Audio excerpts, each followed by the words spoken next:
भारत माता की, भारत माता की, भारत माता की। वंदे वंदे वंदे। जय जय श्री राम, जय श्री राम, जय जय श्री राम। भाइयों बहनों, मैं रामकृष्ण की धरती से आपके इस पावन धरती पर उपस्थित हुआ हूं। मैं सबसे पहले आदिशक्ति मां भगवती कामाख्या की इस पावन धरती को नमन करते हुए आप सबका हृदय से अभिनंदन करता हूं। भाइयों बहनों, महाबाहु ब्रह्मपुत्र को नमन करता हूं।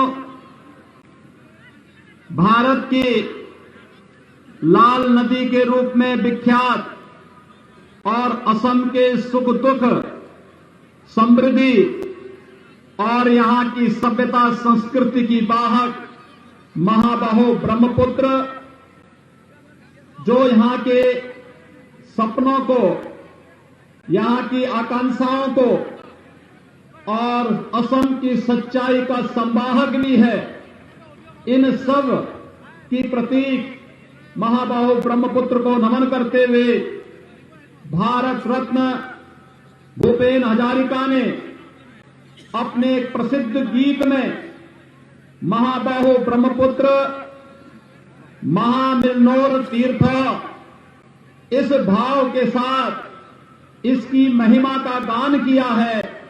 यह ब्रह्मपुत्र और इसके तट के लोगों के महामिलन का तीर्थ है असम, और इसलिए असम की इस धरती को मैं कोटि कोटि नमन करते हुए आप सबका हृदय से अभिनंदन करता हूं, आप सबका मैं स्वागत करता हूं। हमारे लिए ये बहुत प्रसन्नता का विषय है कि धरती शंकर देव की भी धरती है। भारत के सांस्कृतिक राष्ट्रवाद के परम पुरोधाओं में से शंकर देव रहे हैं।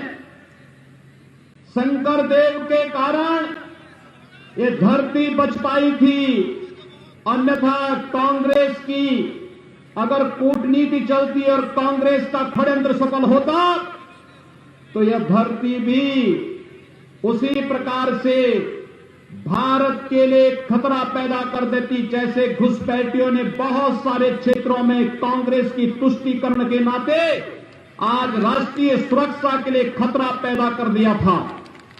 लेकिन मैं उस महापुरुष को आदर करता हूं, सम्मान करता हूं, जिन्होंने राष्ट्रवाद की अलग जगा करके उस कालखंड में इस धरती को सुरक्षित रखने में अपना योगदान दिया था। शंकर देव के, श्रीमान शंकर देव की इस धरती को मैं कोटि कोटि नमन करते हुए भारत के सांस्कृतिक राष्ट्रवाद के उस महापुरुष के प्रति विनम्र श्रद्धांजलि भी अर्पित करता हूं।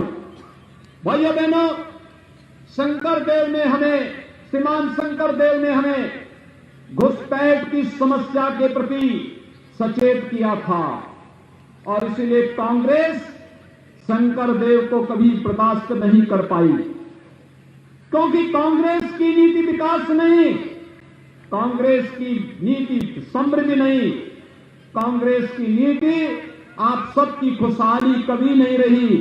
उसकी नीति तुष्टीकरण की नीति थी, एन प्रकार सत्ता प्राप्त करने की नीति थी, और उसकी कीमत एक लंबे समय तक असम वासियों को चुकानी पड़ी थी, उग्रवाद के रूप में, अलगाववाद के रूप में।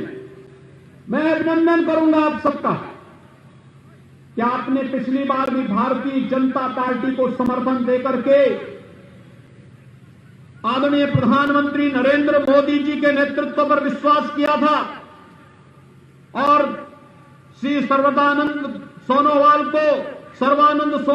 को असम का मुख्यमंत्री बनाया। और आज एक बार फिर से मैं आपका आह्वान करने के लिए आया हूं मैं आपका असम वासियों का अभिनंदन करता हूं कि लोकसभा चुनाव में आपने फिर से प्रधानमंत्री मोदी जी पर विश्वास किया और भारतीय जनता पार्टी को असम वासियों ने भारी समर्थन देकर के अपना योगदान दिया और आज प्रधानमंत्री मोदी जी देश के अंदर भारत को एक यशस्वी नेतृत्व प्रदान कर रहे हैं। आपने देखा होगा मोदी जी की नीतियों में न जाति का, न क्षेत्र का, न भाषा का, भारत के किसी नागरिक के साथ कोई भेदभाव नहीं।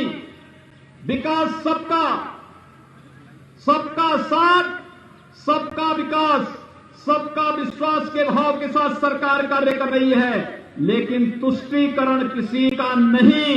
इस भाव के साथ कार्य करने की भारतीय जनता पार्टी की, मोदी जी के नेतृत्व की सरकार का यह कार्य आज भारत को विकास की एक नई ऊंचाइयों पर पहुंचा रहा है।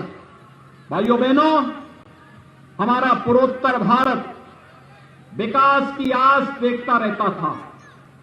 पूर्वोत्तर भारत का विकसित विकास नहीं हो पाता था क्योंकि सरकार के एजेंडे में, पिछली सरकारों के एजेंडे में कभी पूर्वोत्तर भारत नहीं था। लेकिन प्रधानमंत्री मोदी जी ने लुक ईस्ट नीति को ही लागू नहीं किया, बल्कि लुक एक्ट ईस्ट नीति के तहत प्रत्येक मंत्री के लिए बाध्यकारी क्या उस सप्ताह में एक दिन कम से कम वह पूर्वोत्तर के राज्यों में बिताएगा और अपने विभाग की, अपने मंत्रालय की नीतियों की समीक्षा करेगा, जमीन पर जाएगा, गरीबों को शासन की योजनाओं का लाभ कितना मिल रहा है और नागरिकों को कितना मिल रहा है, इसका अवलोकन करेगा और फिर उसकी स्वयं समीक्षा प्रधानमंत्री मोदी जी के द्वारा किया जा रहा है।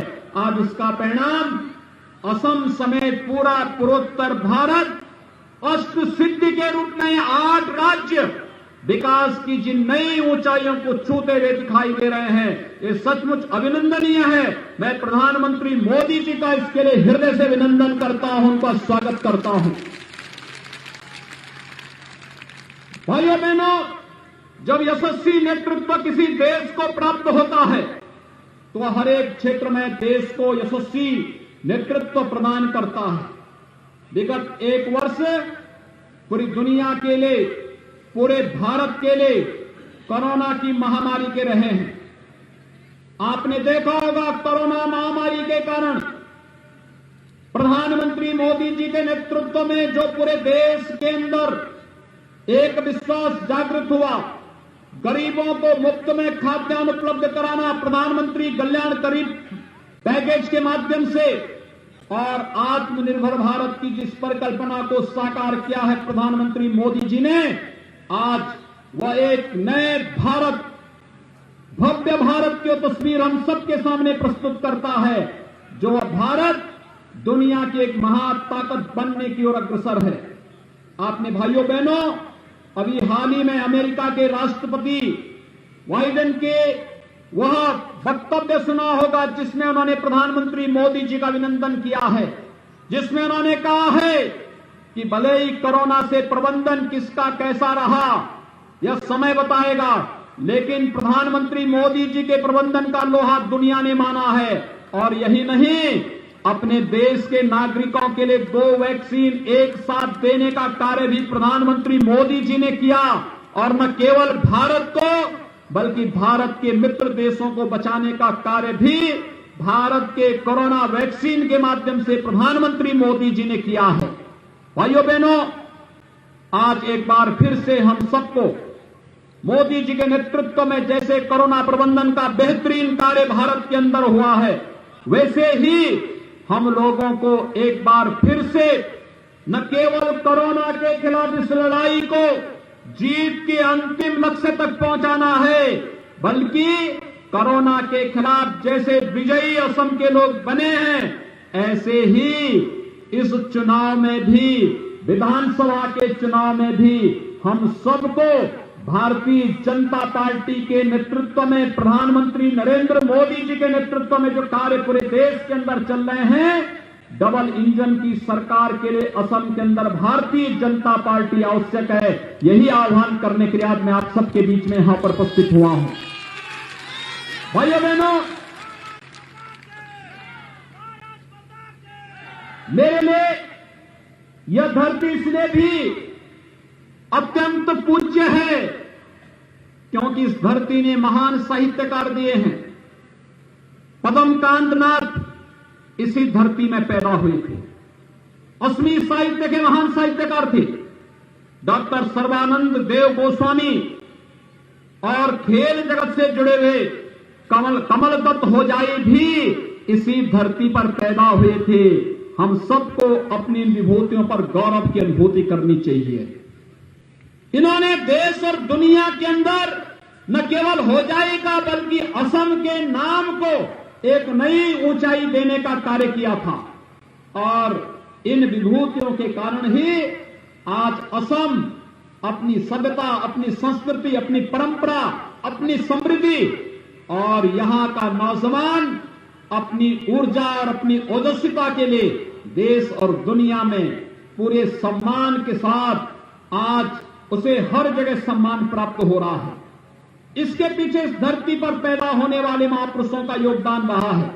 और भाइयों बहनों, इसीलिए आज एक बार फिर से मैं आप सबका आह्वान करने के लिए आया हूं।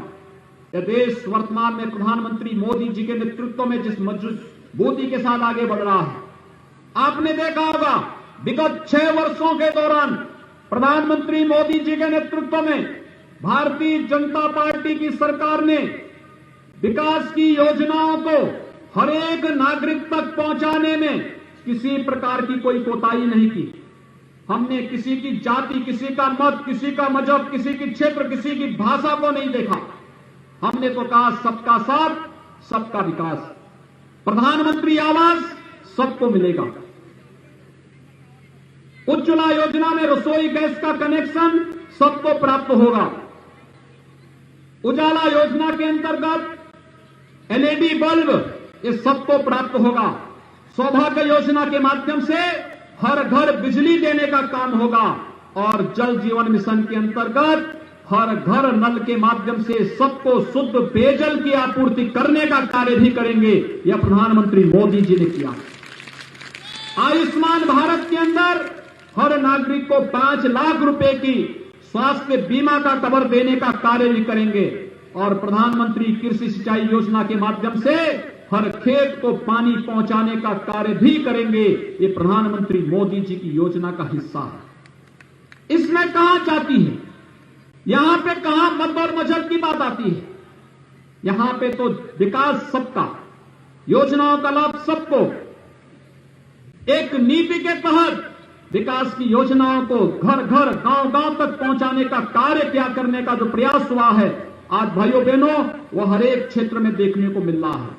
लेकिन साथ साथ बड़े इंफ्रास्ट्रक्चर के कार्य होने चाहिए। कहीं हाईवे, कहीं रेलवे, कहीं एयरपोर्ट, कहीं आईआईटी, कहीं मेडिकल कॉलेज।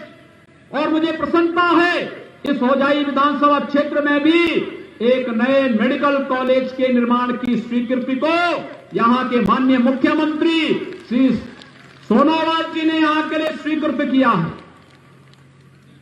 एम्स के निर्माण की कार्रवाई युद्ध स्तर पर आज देश के अलग अलग स्थानों पर प्रारंभ हुआ है। इंफ्रास्ट्रक्चर डेवलपमेंट के माध्यम से विकास की एक नई गति देने, परंपरागत उद्यम को बढ़ावा देने के लिए आत्मनिर्भर भारत, वोकल फॉर लोकल की परिकल्पना को प्रधानमंत्री मोदी जी ने भारत के नागरिकों को दिया।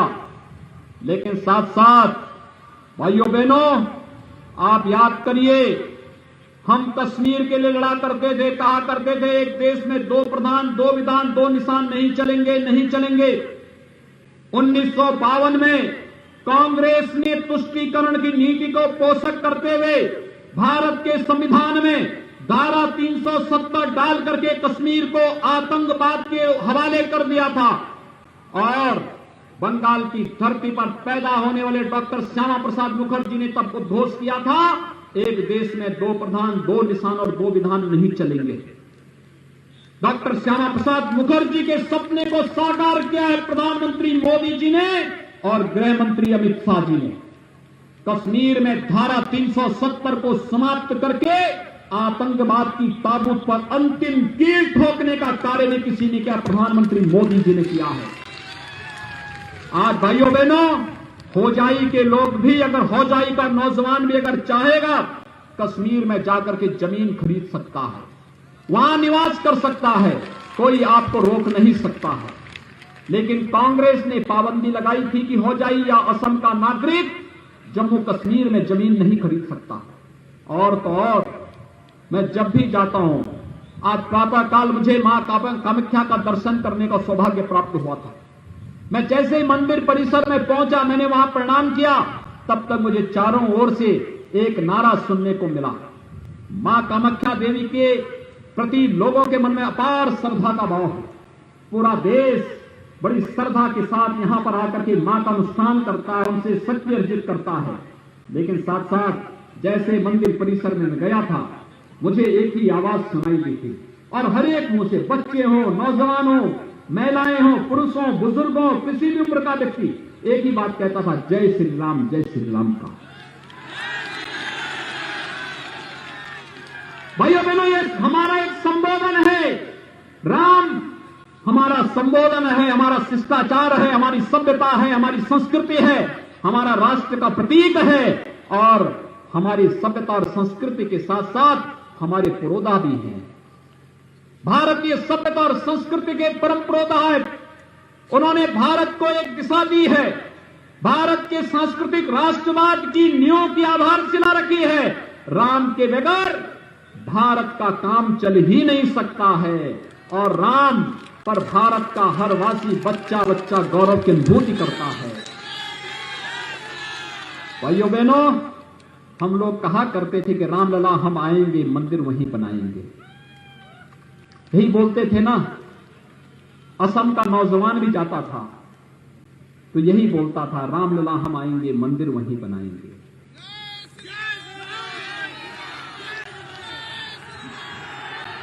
लेकिन इस सपने को साकार किया है, इस सपने को भी साकार किया है प्रधानमंत्री मोदी जी के नेतृत्व में। भारतीय जनता पार्टी की सरकार ने सारी बाधाओं को दूर करके आज अयोध्या में भगवान राम का भव्य मंदिर के निर्माण का कार्य युद्ध स्तर पर प्रारंभ हो चुका है।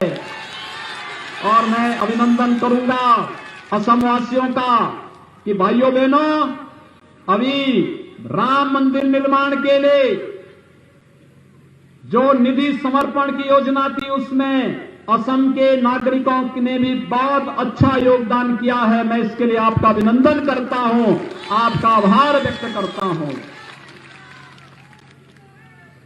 आपके द्वारा दिए गए समर्पण से भगवान राम का भव्य मंदिर बनेगा, भारत माता का ऐसा भव्य मंदिर बनेगा जो नए भारत की नई तस्वीर दुनिया के सामने रखेगा।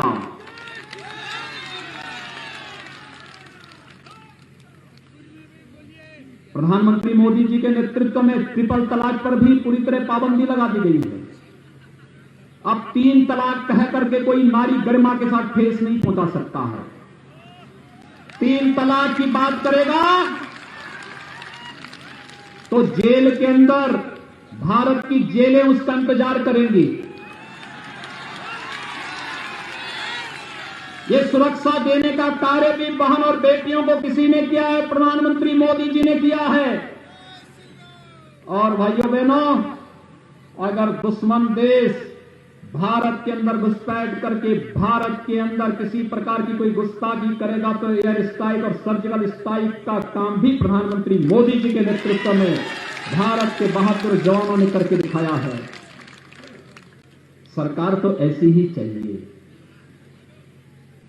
जो विकास भी करा सके, समृद्धि भी ला सके, नौजवानों के लिए रोजगार भी दे सके, हमारी माताओं बहनों की गरिमा का ख्याल भी रख सके, और साथ साथ सभ्यता और संस्कृति की सुरक्षा के साथ ही भारत को परम वैभव तक पहुंचाने के सपने को साकार करके एक भारत श्रेष्ठ भारत की परिकल्पना को साकार कर सके।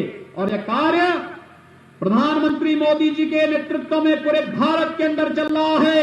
असम के अंदर सर्बानंद सोनोवाल जी के नेतृत्व में यह कार्य भारतीय जनता पार्टी की सरकार ने पिछले 5 वर्षों के अंदर किया है, और अगले 5 वर्ष के लिए आप सबका समर्थन और सहयोग प्राप्त करने के लिए एक बार फिर से हम सब आपके बीच में यहां पर उपस्थित हुए हैं।